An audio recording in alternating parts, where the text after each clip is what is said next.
perlu pergi ke bawah ni, kita ada feed, explore, record. Pilih record. Okay, dia akan tunjuk macam ni. Pilih pada tapak kasut ni, pastikan anda pilih run. Okay, jangan pilih ride atau walk, pilih run. Okay, lepas dah pilih run, boleh tekan start dan mulakan latihan anda.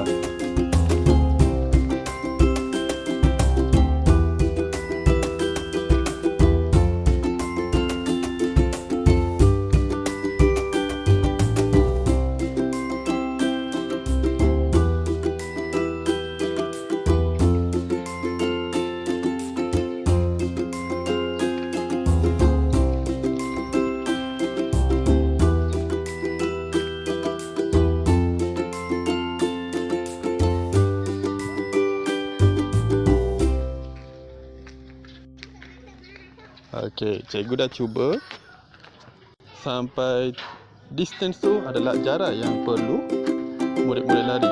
Okey, untuk kategori prasekolah dan tahun 1, jarak adalah 1 km. Maksud dia 1, dia akan tunjuk 1.00. Untuk tahun 2 dan 3 adalah 2.00. Untuk tahun 4, 5, 6 4.00. Okay, lepas dah siap lari, murid-murid perlu tekan pada petak yang berwarna merah ni. Okey, lepas dah tekan tu, dia akan tunjuk time, masa larian anda dan distance berapa kilometer. Okey, lepas tu tekan finish dan tekan save.